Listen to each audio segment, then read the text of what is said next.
টাকি মাছ ভর্তা বানানোর জন্য আমি প্যানে দিয়ে দিলাম হাফ কাপ তেল। তেল গরম হলে দিয়ে দিব 8 থেকে 10টি শুকনো মরিচ। শুকনো মরিচগুলো আমি লো হিটে একদম মচমচে করে ভেজে উঠিয়ে নেব। আর এই মরিচ ভাজা হতে হতে টাকি মাছগুলো রেডি করব।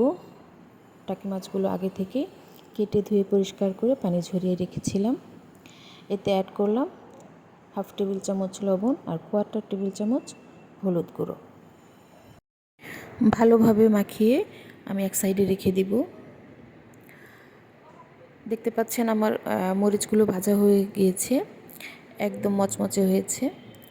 আর এই তেলে এখন আমি সবগুলো মাছ দিয়ে 5 থেকে 7 মিনিটের মতো লো হিটে ভাজবো, যেন মাছগুলো ভালোভাবে সিদ্ধ হয়। কারণ এই মাছের ভিতর যে কাঁটা আছে সেই কাঁটাগুলো আমাকে বের করে ফেলতে হবে। মাছগুলো উঠিয়ে আমি এটাতে দিয়ে দিব 2 টেবিল চামচ রসুন কুচি। রসুন কুচি 30 সেকেন্ড ভাজার পর এখানে অ্যাড করব পেঁয়াজ কুচি। আমি প্রায় 2.5 কাপ পেঁয়াজ কুচি অ্যাড করেছি, যেহেতু আমার মাছের পরিমাণটা একটু বেশি, প্রায় হাফ কেজির বেশি হবে মাছ, তাই পেঁয়াজের পরিমাণটা একটু বাড়িয়ে দিয়েছি। এই পেঁয়াজ আর রসুন আমি হালকা ব্রাউন করে ভেজে নিব। আর এই পেঁয়াজ ভাজা হতে হতে আমি মাছের ভিতরে যে কাঁটাটা আছে সেই কাঁটাগুলো বেছে নেব। এই পেঁয়াজে আমি হালকা একটু হলুদ কালার হওয়ার জন্য আমি 1/4 চামচ হলুদ ইউজ করেছি, কালারটা সুন্দর হওয়ার জন্য।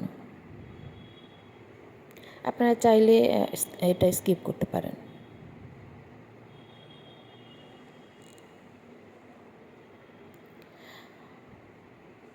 মাছগুলো এভাবে কাটা বেছে নিতে হবে। জাস্ট 2 হাত দিয়ে মাছের অংশটা 2 পাশে নিয়ে নিলে ভিতর থেকে এরকম বড় কাঁটাটা বের হয়ে আসবে।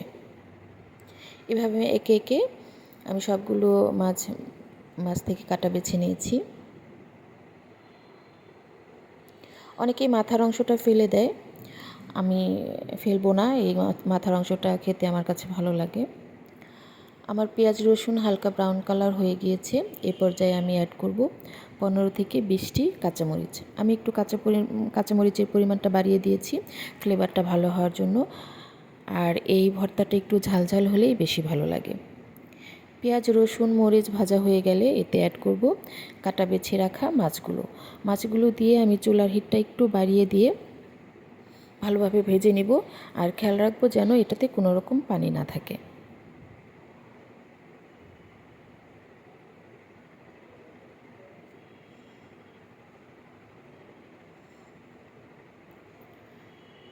সব উপকরণ ভাজা হয়ে গেলে এতে অ্যাড করব ধনিয়া পাতা।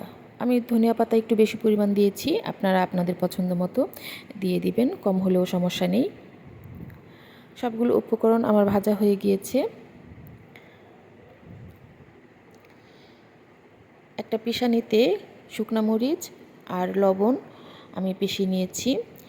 আর যে উপকরণগুলো আমি ভেজে রেখেছিলাম সেখান থেকে কাঁচামরিচগুলো আলাদা করে এখানে পিষে নিয়ে এটার সাথে অ্যাড করব সরিষার তেল। আমি 1/4 কাপ সরিষার তেল দিয়েছি। তেলটা একটু বাড়িয়ে দিলে টেস্ট বেড়ে যায়। তারপর ভাজা উপকরণগুলো এখানে দিয়ে পিষানি দিয়ে একটু পিষে নিব। আর তারপর হাত দিয়ে খুব ভালোভাবে মেখে নিব।